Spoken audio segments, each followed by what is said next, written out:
AMC has launched the Bandhan Financial Services Fund, which looks at 5 pockets within the space. So it will give you exposure to banks, NBFCs, capital markets, insurance, and also fintech. So there's really a lot for us to discuss here in terms of what the portfolio construction approach is going to be, the composition of this fund, and for a viewer who's watching us, does it make sense for them to invest? So who it's really best suited to? Okay, so let's get in our guest for the show today. Joining us is Manish Gunwani, Head of Equities at Bandhan AMC, to answer all your mutual fund queries. Mr. Gunwani, thank you so much for joining us today on CNBC TV18. And, this is a new fund offer. So tell us about the new fund and why did you decide to launch a financial services NFO now? So typically when you look at a sector fund, the tick boxes you need to check out are basically that it should be a large sector. Structurally, it should have the potential to grow faster than nominal GDP over the mid to long term. It should have a lot of variety of companies so that whenever the macro of the global economy or domestic economy changes, the fund manager should be able to alter the portfolio according to the macro that is there. And when you, if this is the desired checklist, we figured that financial services checks all these tick boxes. It is a large sector, not only in the market, I know in the index it is big, but it is the biggest component of the services vertical, and the services vertical is the biggest component of GDP. Almost 57% of GDP is services, and this is roughly 37% of services itself. So within the GDP, within the economy, it's a large sector.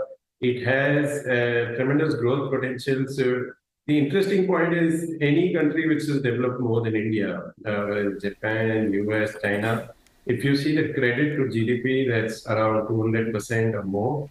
India is at 88%. So what it means is, as we all believe that India will catch up with these kind of developed regions in terms of GDP, credit, which is the key driver of the earnings for this sector, should grow much, much faster than GDP. And that typically means that the earnings growth of this sector should outperform the earnings growth of the headline index of the stock market. So in terms of growth, in terms of size, in terms of the variety of companies it has, all these are, I think, are tremendous advantages for the sector. And we felt it therefore natural that we have a fund in this sector. All right, that point is completely well taken. And Mr. Gunwani, a lot of times when we talk about this space, the conversation just gets very heavily skewed in favor of the big banks, right? We forget that there's a whole ecosystem as well that poses a good opportunity. But take us through what is the kind of growth you expect for the entire financial sector space over, say, 1, 3, 5 years, if you could give us some numbers and help us with that. So you're correct that I think some of the smaller parts of financial services, they typically are more leveraged to the growth of the income of the country, in the sense that, see, banking is a core need. So it has grown well over the last 30, 40 years.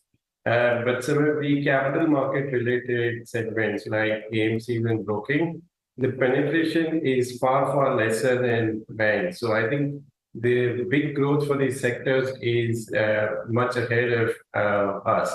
So if I look at the sector in totality, basically, if we take the lending part, which is the banks and the NBFCs, as I said, I think they should broadly grow maybe 200, 300 bips above nominal GDP. And I think the capital market related parts, the insurance related parts, should probably grow faster than banks on an aggregate. So I think mid-teens growth for the next 10, 20 years should be easily achievable for the sector. Okay, so, Mr. Gunwani, this is a financial services fund. You spoke about how it includes a whole host of segments, banks, NBFCs, insurance, there's fintech as well. What is the current breakup in terms of your fund allocation? So clearly, a lot will depend on the valuation when we deploy the money and the macro that we deploy the money. We obviously are very value-centric investors in the sense that we will not own anything for the sake of owning it. In general, what has happened is this is a sector where we have a lot of skewed market cap, in the sense that the large private banks and 1 or 2 large PSU banks. If you take the market cap of these players as a proportion of total market cap of the sector, it's very high, which is why the index also tends to be top heavy. So the top 3-4 weights in the index are very, very big. Our philosophy more is to be a bit more active in stock picking. So I think versus the index or maybe versus the peers as well, we intend to have a bit more active approach where we will find the next winner who can grow much faster than the sector for many years to come. We will try to find the stocks which are getting market share. So there's not only the tailwind of the sector growth, there's also the tailwind of a great management team executing well and getting market share, because that is where we will get the buy and hold winners. And if you see historically, companies like HDFC Bank, Bandhan Finance has been very good for buy and hold investing over multiple years. And I do believe that this sector in both lending and non-lending spaces will throw up such big winners. One of the reasons I think that will also happen is technology is becoming a bigger part of this sector.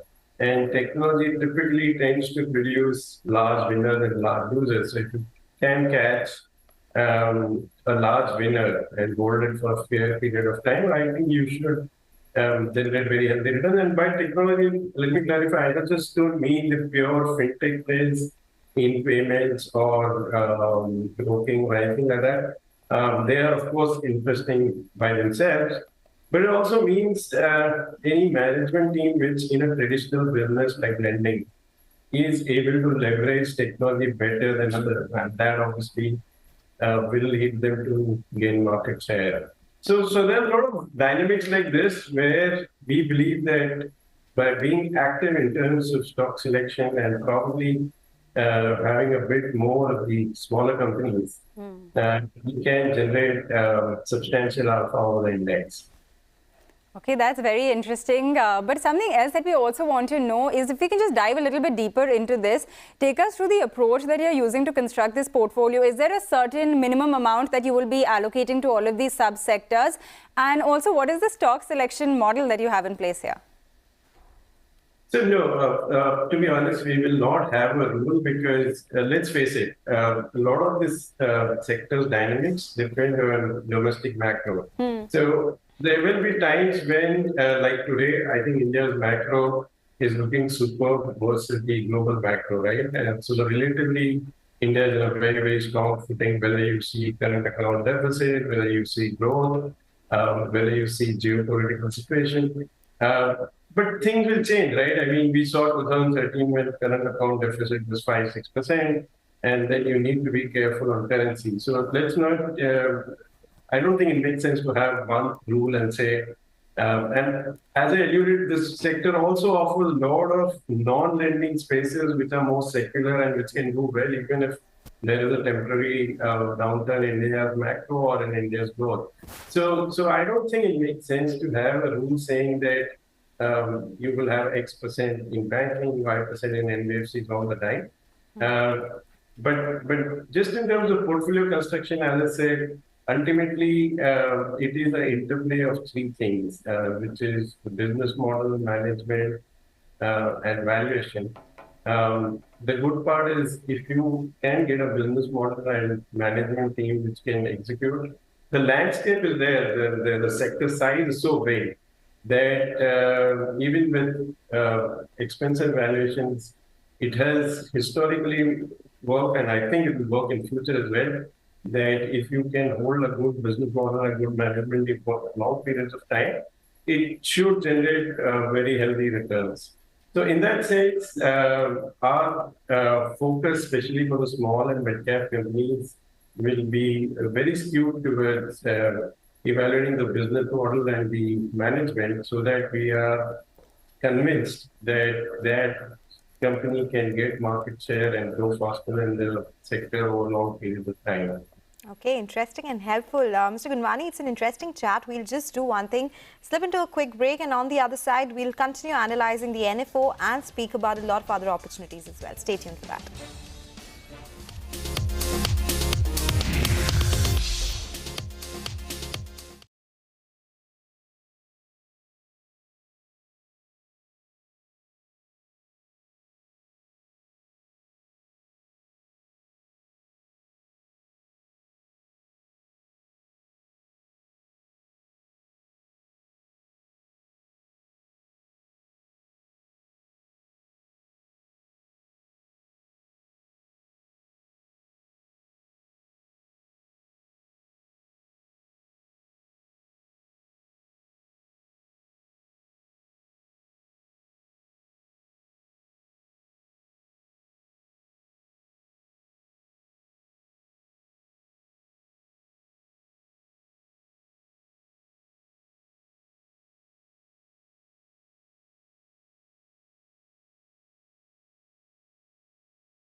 Welcome back. You're still tuned into MF Corner on CNBC-TV18. We still have with us Manish Gunwani, Head of Equities at Bandhan AMC. We are discussing their new NFO. Mr. Gunwani, there are several such funds available in the financial space as well. What would you say sets Bandhan's NFO apart?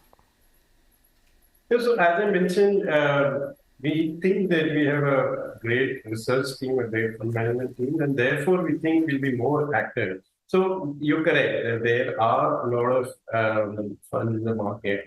And generally, we feel that most of them are fairly benchmark-centric and top-heavy. Our effort is clearly, as I said, to have active stock picking as a differentiator, where we would be looking to create differentiated returns by having a portfolio which is more skewed towards what we think are the winners within the sectors. So clearly, apart from riding the sector growth wave itself, what we're trying to do here is to have a very sharp focus on alpha creation, so that the return is a combination of the sector growth, which is going to be healthy in our view by itself, but also in terms of our alpha adding to the entire return of the fund. Okay, so I think now you've really sort of explained the length and breadth of this fund to us, what the portfolio construction is going to be, how you'd go about selecting stocks. But now tell us, Mr. Gunwani, who do you think this is well suited to? Because sectoral funds come with their own set of risks, right? And also, if an investor is getting into this, what kind of time horizon would you suggest when looking at this product, but also any such product in the market? So there are a couple of viewpoints you can look at this fund for. So see, typically the sector funds are of different types, but broadly, if I look at them in two categories, one can be very cyclical, like a commodities sector fund, for example. But I think this fund means both the requirements of a core allocation fund as well as a sector fund. The reason I think it's suitable for a core allocation fund is basically that it is a very large sector and it has a lot of variety. So it need not necessarily be a high beta fund. I think that's what is different about this universe versus 10, 12 years back. That if a fund manager, let's say, running a sector fund like this 12 years back, wanted to de-link from the asset quality of the banking system, it was very difficult. Today, as I said, there is a big variety in the non-lending space, which tends to be lower beta, which tends to be more structural, where the penetration levels are lower. So it is not necessarily a high beta fund, like let's say commodities fund or maybe an infrastructure fund. So to that extent, it is a reasonable fund for core allocation, also in the sense that any diversified fund also has 25-30% of financials. So the difference between a core fund and this is not that much in terms of portfolio versus a pure cyclical sector fund. The other way to look at it is more tactical sector fund, in which case what are we playing? We're basically playing the fast growth of India. So you should use the sector fund then as opportunity when India is looking remarkably good versus the globe, which is the situation today. And if at all, for example, you see some of the key macro indicators of India turn adverse, like as I said, in 2013, current account deficit was very high, or you see, consumer inflation go double digits or something like that, hypothetically, then you should be turning away from this fund. But at this point, we think that investors can look at this fund from both the perspective of having a core allocation as well as a sector fund, which is you should play it when India's macro looks good, which is at this point of time. In terms of time horizon, I think it's linked to these two things. If it's core allocation, then obviously it's more like a perpetual allocation. Your long-term allocation to equity, some part of it goes here.